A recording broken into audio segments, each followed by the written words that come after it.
ఇంతకన్నా ఇక దిగజారిపోరు అనుకున్న ప్రతిసారి వైసీపీ వాళ్ళు ఆలనాలు తగ్గించుకుంటూ పోతానే ఉన్నారు. వాళ్ళ నీతిమాలిన రాజకీయం దిక్కుమాలిన పనులు తవినా కొద్ది బయటకు వస్తూనే ఉన్నాయి. ఎవరో ఒకరు వాళ్ళ ఆరాచకాన్ని మళ్ళీ మళ్ళీ గుర్తు చేస్తూనే ఉన్నారు. అన్నిటికీ మించి కాజీదాడులా కనిపించే కట్లబొమ్మలు అంటోడు జగనన్నయ్య అనే విషయం ఇప్పుడిప్పుడే చాలా మందికి అర్థమైపోతున్నది. అడపదడప సినిమాల్లో కనిపించిన పూనం కౌరు ఈ మధ్యన ఓ ఇంటర్వ్యూలో చెప్పిన విషయాలన్నీ విని అన్న అని జనం ముక్కుని ఏలేసుకుంటున్నారు. ఇక పూనం కౌరు విజయానికి వస్తే ఆవిడ గోరు సినిమాల్లో పెద్దగా ఫేమస్ కాలేదు, కానీ పవన్ కళ్యాణ్ మీద క్యామెట్లు చేసి త్రివిక్రమ్ను టార్గెట్ చేసి బాగా ఫేమస్ అయిపోయినది.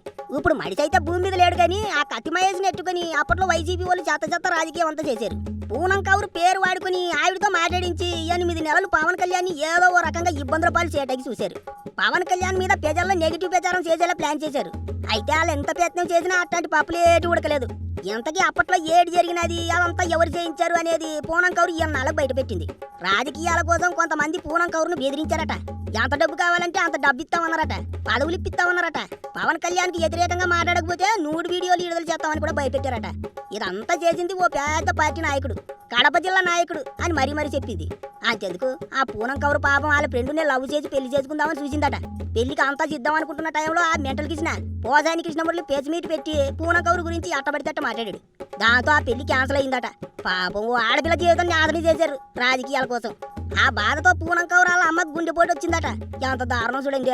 వైసీపీ వాళ్ళు ఎంతకైనా దిగజారిపోతారనేందుకు ఎంతకన్నా ఏరే సాక్ష్యం ఏటి కావాలి చెప్పండి. అప్పట్లో ముంబై హీరోయిన్ పోలీసుల చేత కిడ్నాప్ చేయించి తీసుకొచ్చి చిత్రహింసలెట్టారు. కూటమి ప్రభుత్వం వచ్చాక ఆవిడ న్యాయ పోరాటం చేసింది. ఆ పోలీసుల పరువు మొత్తం గంగలో కలిసింది. ఇట్టా ఒక్కొక్కటి కాదు, రాజకీయాల కోసం ఆడాలని కూడా చూడకుండా చిల్లర రాజకీయం చేశారు. ఇక వైసీపీ వాళ్ళ రాజలీలల గురించి ప్రపంచకం అంతా తెలుసు. అన్నింటికి మించి వైసీపీ వాళ్ళు తనను ఎంతెంత దెబ్బ కొట్టాలని ప్రయత్నం చేశారో పవన్ కళ్యాణ్కి తెలుసు కాబట్టే ఆయన కూటమితో జతకట్టాడు. జగనన్న పార్టీని పాతాళానికి తొక్కాడు.